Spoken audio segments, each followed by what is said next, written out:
All right, by now you no doubt heard that RockShox recently completely overhauled their entire single crown suspension fork range, and also they brought out 4 exciting new rear shocks. Now, earlier this year, Australian got in touch with us from Global and let us know that there'd be a new Zeb on the way, and it had a bunch of performance updates, and straight away we thought, bullshit. Like, how can you improve something that in my mind was already, far and ahead of the best thing out?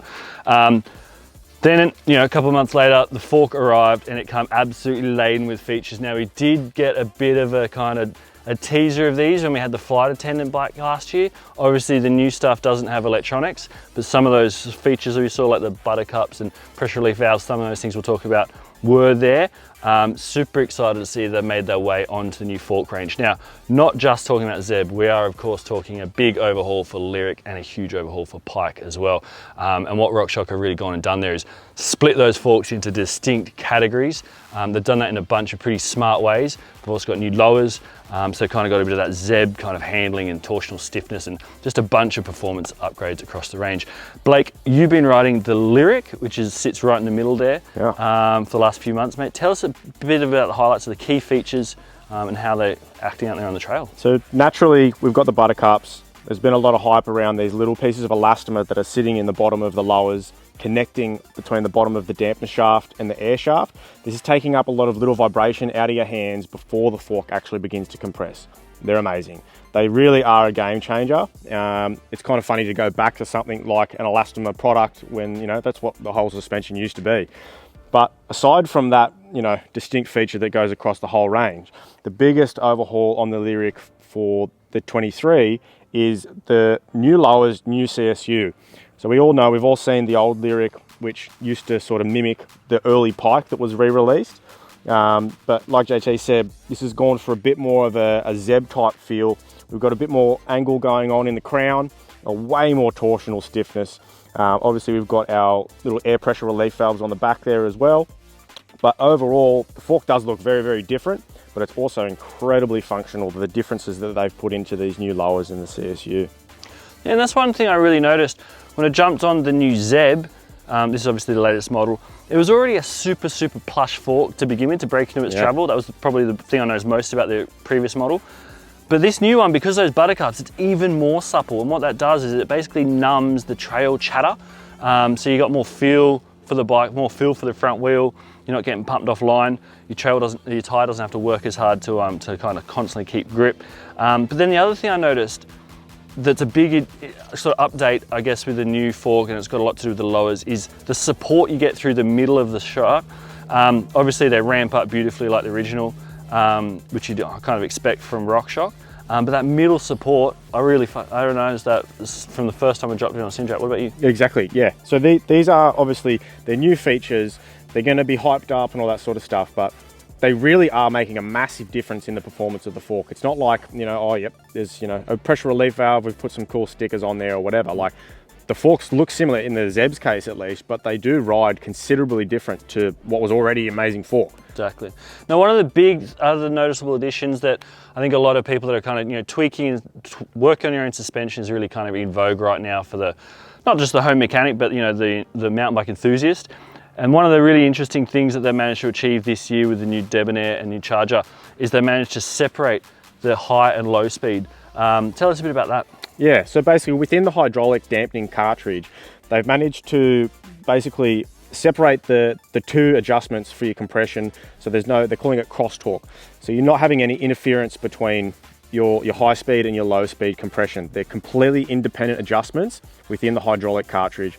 Now, this might sound like a little bit of jargon to the the average bike rider, somebody who's I'm not really sure what they're actually doing, or is it making a big difference or not out on the trail. They are making huge improvements, and it's the same thing on the new rear shocks as well. Yeah, perfect.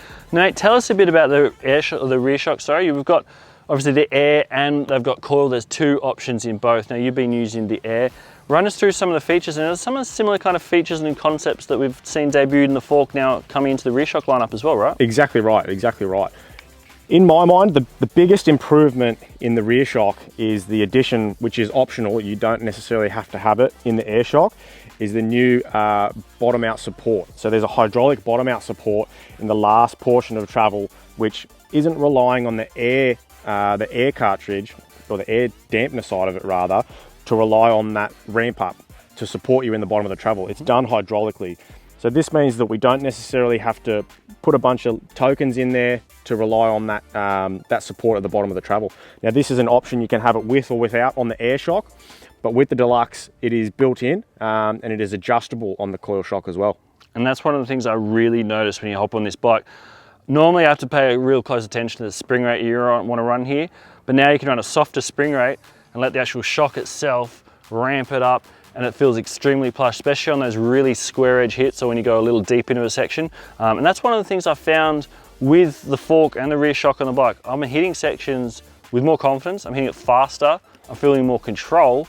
So yeah, I think that's when that hydraulic bottom out really comes into its own. Now, one of the other things I want to touch on that I really like, because look, I'll admit, I'm a bit vague when it comes to my bike setup. I get a little bit confused and lost in the clicks, you know, up and down, and not knowing how much rebound, etc., and with the compression. But one of the things I really like the RockShox have gone and done to help riders like myself out is they've set the high and low speed in a neutral position, which is their mid position. So then there's clicks to the left and to the right of that, or above and below that. And on the top of the right-hand side of the fork here, you can got that neutral position as an easy to see reference point. So when you're clicking back and forth, try out different settings, write them down a little notepad or whatever. Exactly. You can always find your way back to that perfect middle ground.